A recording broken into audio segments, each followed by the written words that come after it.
নমঃ শিবায় বন্ধুরা, আজ যে প্রসঙ্গে কথা বলবো তা হলো পিপল বৃক্ষের সম্বন্ধে। পিপল বৃক্ষ অর্থাৎ অশ্বত্থ গাছ, যাকে আবার সবাই বৃক্ষ হিসেবেও জানে। খুবই মাহাত্ম্যপূর্ণ হয়ে থাকে এই বৃক্ষের পুজো করা।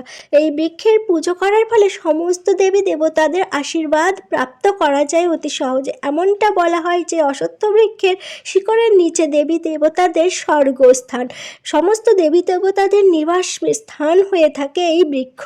আর পুরাণ অনুসারে অশ্বত্থ গাছের নিচের অংশে অর্থাৎ শিকড়ে ভগবান বিষ্ণু স্বয়ং বাস করেন। গাছের মোটা স্থান, যাকে গাছের দেহ বা কাণ্ড বলা হয়, সেখানে ভগবান কেশবের স্থান। শাখা প্রশাখায় বাস করেন ভগবান নারায়ণ ও পাতায় বাস করেন ভগবান শ্রীহরি।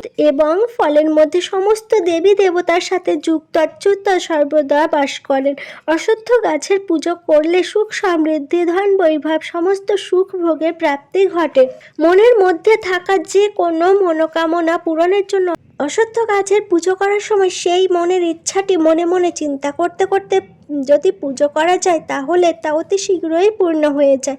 অনেক সময় এমন কিছু প্রশ্ন মনের মধ্যে সৃষ্টি হয়, যেমন অশ্বত্থ গাছের জল কখন দেওয়া উচিত, সূর্যোদয়ের সময় নাকি সূর্যোদয়ের পরে দেওয়া উচিত, অশ্বত্থ গাছের নিচে যে প্রদীপ দান করা হয় সেটি সূর্যাস্তের আগে দান করতে হয় নাকি সূর্যাস্তের পরে দান করা উচিত, সকাল সন্ধ্যে দুই সময়ে প্রদীপ জ্বালানো যাবে কিনা, অশ্বত্থ গাছের পরিক্রমা করা খুবই কি জরুরি, আর যদি করতেই হয় তাহলে কতবার করা উচিত, শুধুমাত্র শনিবারের দিনকে অশ্বত্থ গাছে জল দান করতে হয় নাকি অন্য দিনগুলোতেও জল দেওয়া যেতে পারে, এই সব প্রশ্ন নিয়ে আজকের বিষয়, তাই ভিডিওটি অবশ্যই দেখুন। সর্বপ্রথম বলি যে অশ্বত্থ গাছের পুজো করার ফলে কি ফল লাভ করা যায়। অশ্বত্থ গাছ এমনই এক দৈবীয় উদ্ভিদ যার পুজো করলে খুবই চমৎকারী অতি শীঘ্রই ফলাফল লাভ করা যায়। এমনও দেখা গেছে যে ব্যক্তি যিনি দীর্ঘদিন ধরে অসুস্থতায় ভুগছেন আর তিনিও এই অশ্বত্থ গাছের গোড়ায় জল দান করে পুজো করেন, তবে তিনি অতি শীঘ্রই সুস্থ হয়ে ওঠেন। তার ওষুধ খুবই তাড়াতাড়ি শরীরে ধরতে শুরু করে এবং তিনি আরোগ্য লাভ করে সুস্থ হয়ে ওঠেন।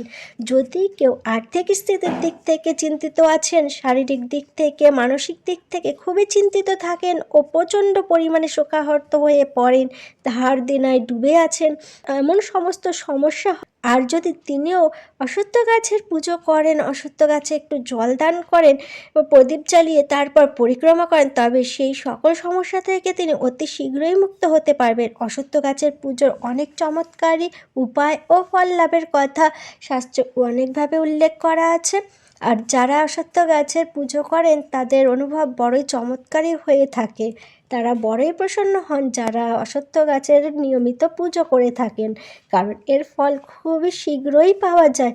অর্থাৎ আপনি যেমনই সমস্যাগ্রস্ত হন না কেন, আর তা থেকে নিবারণের কোনো পথ খুঁজে পাচ্ছেন না, যার কারণও আপনি বুঝতে পারছেন না, তখন আপনি আপনার আশেপাশে থাকা একটি অশ্বত্থ গাছকে খুঁজে নিন।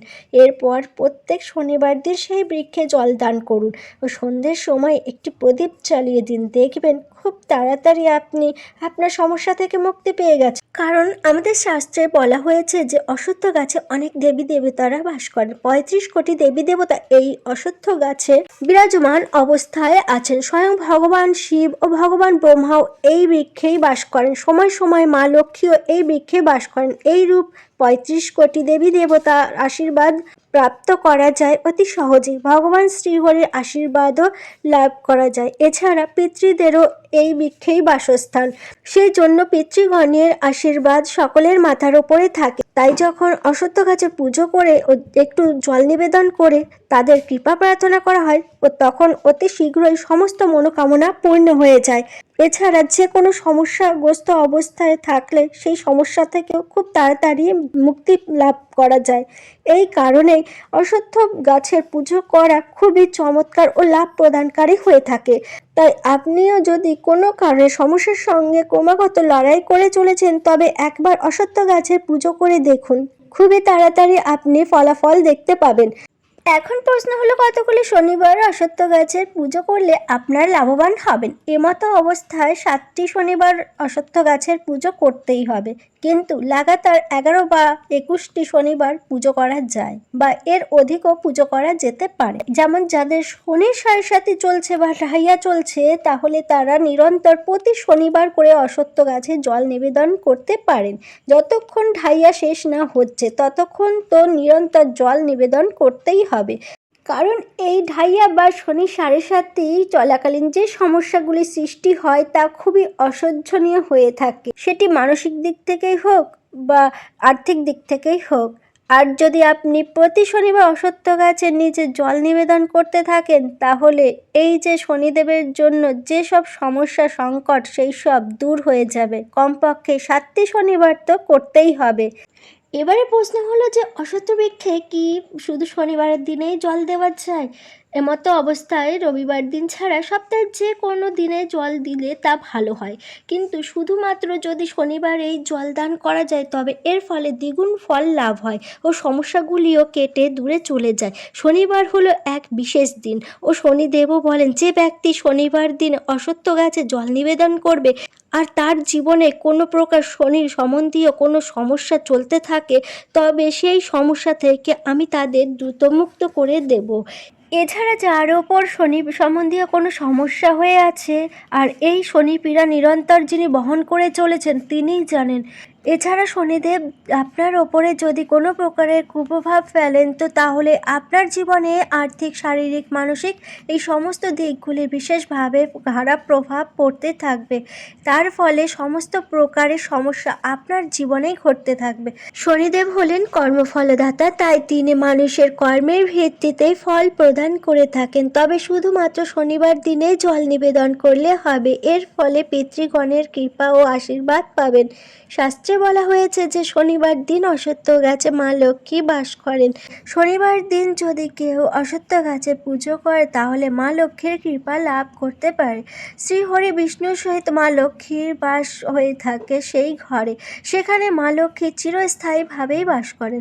তাহলে অশ্বত্থ গাছের পুজো শনিবার দিন বিশেষ রূপে বিশেষভাবে করতে হবে।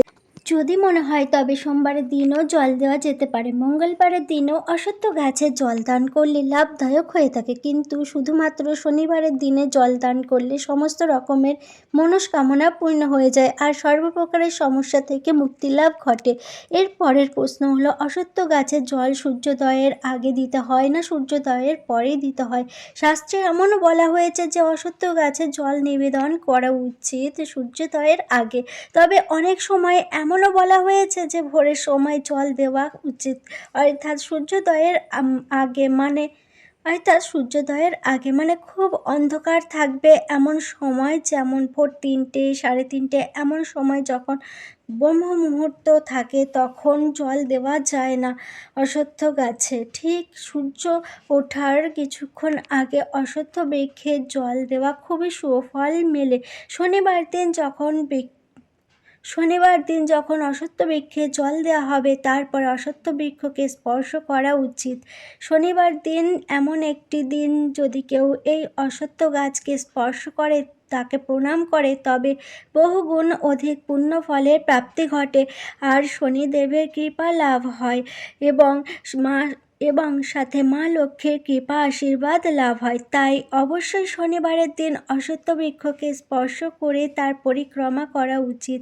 এর পরের প্রশ্ন হলো, কতবার পরিক্রমা করা উচিত অশ্বত্থ বৃক্ষের? শাস্ত্র অনুযায়ী 4 বার পরিক্রমা করা যায়, 7 বার পরিক্রমা করা যেতে পারে, 11 বার পরিক্রমা করা যেতে পারে, 21 বার পরিক্রমা করা যেতে পারে, এছাড়াও 108 বার পরিক্রমা করতে পারেন, কিন্তু কমপক্ষে 7 বার পরিক্রমা তো করতেই হবে। পরিক্রমা করার সাথে সাথে ওং নমো ভগবতে বাসুদেবায় নমঃ এই মন্ত্র জপ করতে পারেন, না হলে ওং নমঃ শিবায় মন্ত্র জপ করতে পারেন। এছাড়াও হনুমানজির মন্ত্র জপ করা যায়, ওং হাং হনুমতেই নমঃ। এছাড়া ওং শং শনিশ্চরায় নমঃ মন্ত্রের জপও করতে পারেন। যেই দেবতার ওপর আপনাদের আস্থা আছে, বিশ্বাস আছে, সেই দেবতার নাম মন্ত্র স্মরণ করতে করতে অশ্বত্থ বৃক্ষের পরিক্রমা করতে হবে। এর ফলে খুব শীঘ্রই যে কোনো সমস্যা থেকে মুক্তি লাভ করা যায়। এর পরের অংশ হলো অশ্বত্থ গাছের কাছে প্রদীপ কখন জ্বালানো উচিত, সূর্যাস্তের আগে না সূর্যাস্তের পরে? তবে বলি সূর্যাস্তের আগেও না সূর্যাস্তের পরেও না। অশ্বত্থ গাছের নিচে প্রদীপ জ্বালানোর এক বিশেষ সময় আছে, সেটি হলো সূর্য অস্ত হওয়ার ও সন্ধে নামার ঠিক মধ্য সময়কাল, যাকে বলা হয় গোধূলি বেলা। যখন সূর্য ভগবান অস্ত যাওয়ার অবস্থায় থাকবেন ঠিক সেই সময়তেই প্রদীপ জ্বালানো হয়ে থাকে, অর্থাৎ গোধূলি বেলা। এমনই এক সময় যে না দিন না রাত, এই বিশেষ সময়ে যদি আপনি একটি মাত্র দীপ দান করেন তাও সেটি সর্বশ্রেষ্ঠ বলে মানা হয়। এছাড়াও রাত্রি 8টা বাজার আগেই যদি দীপদানের কাজ সম্পন্ন করা হয় তবে সেটি সর্বোত্তম হয়ে থাকে। অশ্বত্থ গাছের নিচে কি সকাল বিকেল দুই সময় দীপ জ্বালানো যেতে পারে? অবশ্যই জ্বালানো যায়। সকালে যখন আপনারা অশ্বত্থ গাছে পরিক্রমা করবেন তখন সর্ষের তেলের প্রদীপ জ্বালাবেন এবং সন্ধ্যের সময়ও সর্ষের তেলের বা তিলের তেলের প্রদীপ জ্বালাতে পারেন। অর্থাৎ সর্ষের তেলের প্রদীপ শনিবারের দিনে জ্বালানোর ফলে শনি জড়িত সব সমস্যার নিবারণ হয়ে যায়। তাই আপনারা সর্ষের তেলের প্রদীপ জ্বালাবেন। এই তেলের প্রদীপ সকাল সন্ধে দুই সময়েই জ্বালানো যাবে, এতে কোনো প্রকার সমস্যা হবে না। কিন্তু খেয়াল রাখতে হবে সন্ধ্যের সময় অবশ্যই প্রদীপ জ্বালাতে হবে। এরপরে অশ্বত্থ গাছে পরিক্রমা করা কি খুবই জরুরি, আর যদি করতেই হয় তবে কতবার পরিক্রমা করতে হবে?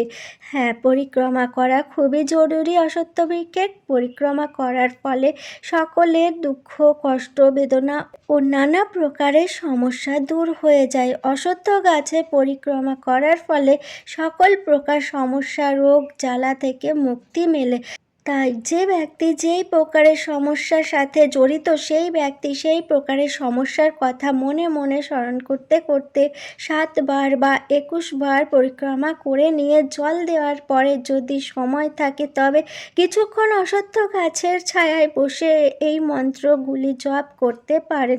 যেমন ওং নমো ভগবতে বাসুদেবায় নমঃ, ওং নমঃ শিবায় নমঃ অথবা ওং শং শনিশ্চরায় নমঃ। এই মন্ত্র 108 বার জপ করতে হবে। এছাড়াও হনুমানজির বীজ মন্ত্র জপ করতে পারেন। এর ফলে মানসিক শান্তি মেলে। অশ্বত্থ গাছের নিচে বসে জপ ধ্যান করতে পারলে শ্রেষ্ঠ ফল লাভ করা যায়। এবং যদি শনি সাড়ে বা ঢাইয়া চলে বা শনিদেব কোনো প্রকারের গোচরের মধ্যে থেকে থাকেন এবং তার ফলে শুভ ফল পাচ্ছেন না, সমস্যায় দিনে দিনে জড়িয়ে পড়ছেন, তবে শনি মন্ত্র জপ করা উচিত। ওং শং শনিশ্চরায় নমঃ এই মন্ত্র জপ করবেন ও পরিক্রমা করবেন। এই রূপ 108 বার পরিক্রমা করলে খুবই শীঘ্রই আপনাদের সমস্যাগুলি সুফল পেতে শুরু করবে এবং কোনো প্রকারের দুশ্চিন্তার মধ্য দিয়ে কাটছে। সমস্যাগুলি কিছুতেই কাটানো যাচ্ছে না, এমন সমস্যাগ্রস্ত হয়ে আছে যেটা কাউকে বলার মতন না, ভিতরে ভিতরে কষ্ট পাচ্ছেন, তখন এই অশ্বত্থ গাছের নিচে বসে ওং নমঃ শিবায় মন্ত্র জপ করা উচিত। যত বেশি মাত্রায় মন্ত্র জপ করা যায়, যতক্ষণ আপনাদের কাছে সময় থাকবে জল দান করার পরে ততক্ষণই জপ করবেন। দেখবেন খুব তাড়াতাড়ি 2 বা 3টি শনিবারের মধ্যেই আপনি সুফল পেয়ে গেছেন। কারণ অশ্বত্থ গাছের নিচে বসে জপ করলে পিতৃদেবগণের কৃপা অতি শীঘ্রই পাওয়া যায়। অশ্বত্থ গাছের নিচে বসে জপ সাধনা করলে সিদ্ধি লাভ হয়। তাই যদি কেউ খুব শীঘ্রই সিদ্ধি লাভ করতে চায় তাহলে অশ্বত্থ গাছের নিচে বসে ধ্যান সাধনা করবেন। ভগবদ গীতা পাঠ করা হয় যদি অশ্বত্থ গাছের নিচে বসে, তবে সেই ব্যক্তি জন্ম জন্মান্তরের পাপ নষ্ট হয়ে যায়। যদি হনুমান চালিসা পাঠ করা যায়, সুন্দরকাণ্ড পাঠ করা হয় তো জীবনে বা কর্মক্ষেত্রে আসা বাধাগুলি দূরীভূত হয়। তো যে কোনো প্রকারের সমস্যায় আপনাদের জীবনে আসুক বা থাকুক, শনিবারের দিনে অশ্বত্থ গাছে জল নিবেদন করুন এবং জীবনের বাধা সমস্যাকে কাটিয়ে প্রগতির দিকে এগিয়ে চলুন। অশ্বত্থ গাছের সম্বন্ধে কথাগুলি আজকের এই ভিডিওর মাধ্যমে জানানো হলো। আশা করি এই ভিডিওর থেকে আপনাদের অবশ্যই একটু হলেও লাভ হবে। যদি সকলের এই ভিডিওটি পছন্দ হয় তবে লাইক করবে, সকলের সাথে শেয়ার করে সকলের মধ্যে পৌঁছে দেবেন, আর চ্যানেলকে সাবস্ক্রাইব করে বেল আইকন অবশ্যই প্রেস করে রাখবেন, তবেই তো আপনাদের কাছে নিত্য নতুন ভিডিওগুলি পৌঁছে যাবে। সম্পূর্ণ ভিডিওটির সাথে থাকার জন্য আপনাদেরকে অসংখ্য ধন্যবাদ।